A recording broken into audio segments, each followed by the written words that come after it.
She walked into a parking garage with someone she knew, a man she had gone to high school with.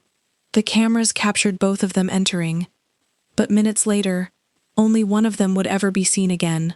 Her car was still parked there. Her phone went silent, and for years, her family would be left asking one painful question: what happened to Christina Morris inside that garage? She went out for Labor Day weekend. She laughed with friends. She walked through a busy entertainment area in Plano, Texas. She was young, full of life, and by all appearances, she was just ending a normal night out. But at 3:55 in the morning, Christina Morris was seen on surveillance footage, walking into a parking garage with a man she knew. Only one of them would ever be seen leaving. And for years, one question haunted her family, her friends, investigators, and thousands of people across America. What happened to Christina Morris inside that parking garage? Before we begin, let's remember something very important. Christina was not just a missing person case. She was a daughter, a sister, a friend, a graduate, a creative young woman with dreams, plans, and people who loved her deeply. This is the story of Christina Morris, the night she disappeared, the evidence that followed, and the heartbreaking truth that came years later. Christina Marie Morris was 23 years old in 2014. She was from the North Texas area and had graduated from the University of Texas at Dallas with a marketing degree. She was described by loved ones as creative, fun, stylish, and full of energy. She loved photography. She loved the color purple. She had a unique personality that made people remember her. At that age, Christina was in that chapter of life where everything still feels open. Career, love, friendship, independence, dreams, all of it is still being built. On Friday, August 29th, 2014, Christina went out with friends at the Shops at Legacy in Plano, Texas. If you are familiar with the area, the Shops at Legacy is not some hidden back road. It is a busy place, with restaurants, bars, apartments, parking garages, and nightlife. That is part of what makes this case so chilling. Christina did not vanish from the middle of nowhere. She vanished in a place filled with lights, buildings, cameras, cars, and people. The night started like many holiday weekends do. A group of friends gathered. Some had known each other from high school. They drank, moved between bars, talked, and spent time together. Nothing at the beginning of the night seemed like it would become the beginning of a national true crime story. But as the night got later, the group began to separate. By the early morning hours of August 30th, Christina was ready to head back to her car. That is when she was seen walking with Enrique Arochi. Enrique was not a stranger who suddenly appeared out of nowhere. He and Christina had known each other from high school. That detail matters, because many people think danger always looks like a stranger in the dark. But in this case, the person last seen walking with Christina was someone she knew. Surveillance footage showed Christina and Enrique walking into a parking garage together. That moment would become one of the most important pieces of the entire case. Imagine watching that footage as a family member. You see someone you love walking. She is alive. She is moving. She is right there on camera. And then, nothing. No footage of her driving away. No call saying she got home. No message explaining where she was. No Christina. Her silver Toyota Celica was later found still parked in the same area. That detail raised a terrifying question. If Christina went to the garage to get her car, why was her car still there? Where did she go? And who knew the answer? At first, the situation may have felt confusing. Adults go out, phones die, plans change. Sometimes people stay with friends or sleep somewhere else. But Christina's silence did not feel normal to the people who knew her. Days passed, and the fear grew stronger. On September 2nd, 2014, Christina was reported missing. Her family began living the nightmare that every parent fears. They searched. They shared her picture. They begged for information. Friends, relatives, and volunteers came together under one mission: find Christina. Posters went up. Social media posts spread. Searchers walked through fields, wooded areas, and open land, hoping for any clue. But the deeper investigators looked, the more attention turned to the last person seen with her, Enrique Arochi. When questioned, Arochi said he had nothing to do with Christina's disappearance. He maintained that Christina had never been in his car. But investigators were not only listening to what he said, they were comparing his words to surveillance footage, physical evidence, and the timeline. And that is where the story began to crack. According to reports, Arochi told police he did not park in the same garage as Christina. But surveillance video showed his car leaving that same garage shortly after Christina and Arochi were seen walking in. That is a major turning point. Because if Christina walked into the garage with him, and her own car never left, but his car did leave, investigators had to ask, was Christina inside his vehicle? Arochi denied it. But then came another detail. Hours after Christina disappeared, surveillance footage reportedly showed Arochi cleaning parts of his car at a Kroger in Allen, Texas. Think about that timing. Christina was last seen around 3:55 in the morning. Later that same morning, Arochi was seen cleaning his car. To investigators, that was not just a strange coincidence. It was a moment that demanded explanation. Then came one of the strongest pieces of evidence in the case. Christina's DNA was found in the trunk area of Arochi's car. For a person who claimed Christina had never been in his car, that discovery became devastating. The case was still difficult because Christina had not been found. There was no body at the time. There was no confession.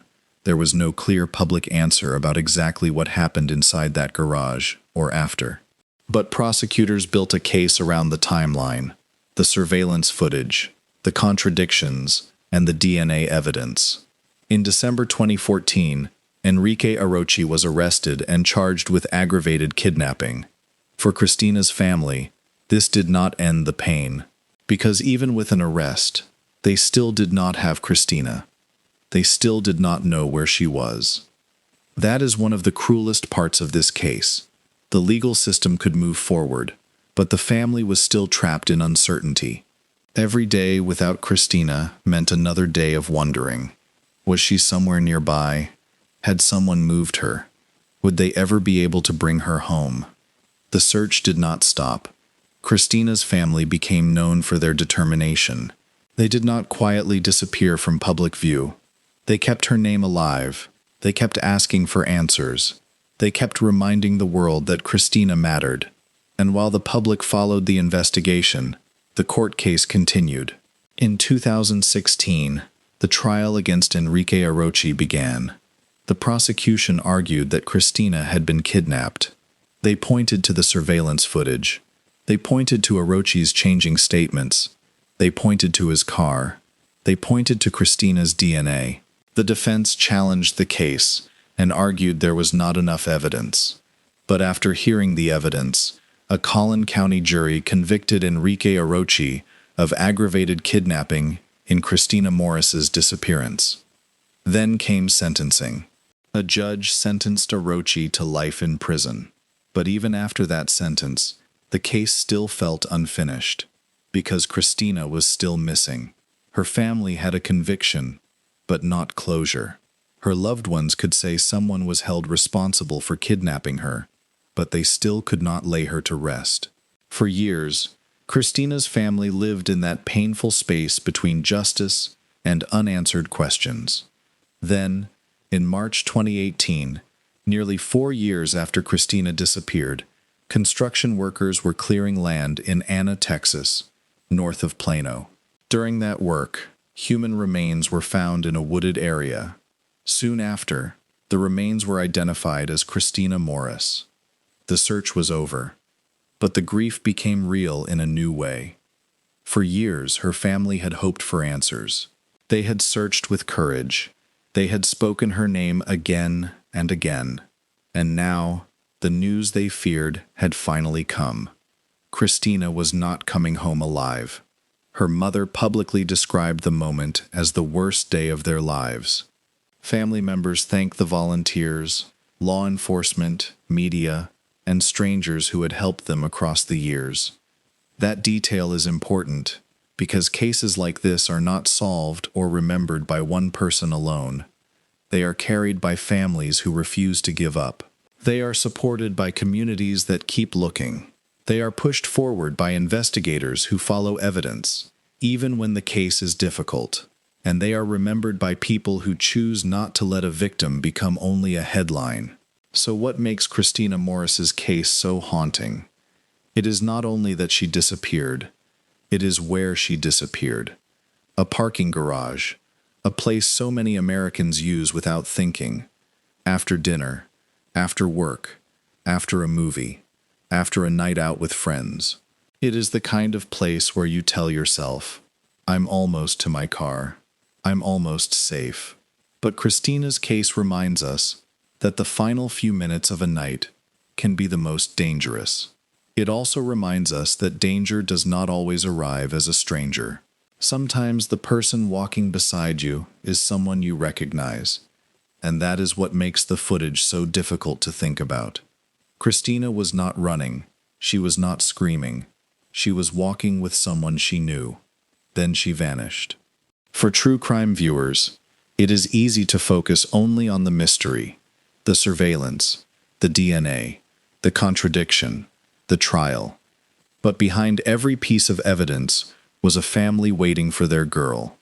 Every search party was a family refusing to accept silence. Every poster was a message to the world. Christina is loved. Christina is missing. Christina deserves to be found. And even after her remains were discovered, her story continued to matter. Because the meaning of Christina's case is not just fear, it is awareness. Tell someone where you are going. Do not walk alone late at night when you can avoid it. Stay with your friends until everyone is safely in their car. Pay attention when someone's story changes. And when a person goes missing, do not assume they simply left. Time matters. Details matter. Cameras matter. DNA matters. And people speaking up can matter more than they know. Christina Morris's story began as a night out with friends. It became a search, then an investigation, then a courtroom battle, then a family's long wait for the answer they never wanted. Christina was 23 years old. She had dreams. She had a future. She had people who loved her. Then a courtroom battle. Then a family's long wait for the answer they never wanted. Christina was 23 years old. She had dreams. She had a future. She had people who loved her. And one early morning in Plano, Texas, she walked into a parking garage and never walked back out. The man last seen with her, Enrique Arochi, was convicted of aggravated kidnapping and sentenced to life in prison. But for Christina's family, the most powerful part of this story has never been the criminal. It has always been Christina, her name, her face, her life, her memory. So as we end this story, remember her not only as a missing person case and not only as a victim. Remember Christina Morris as a young woman whose family fought for her when she could no longer fight for herself. And remember this: sometimes the most important evidence is not loud. It is a few seconds of video. A car that should have left but didn't. A story that doesn't match the footage. A trace of DNA where someone said it could never be. And a family that never stopped asking the question, where is Christina? May Christina Morris be remembered with dignity, with compassion, and with the truth.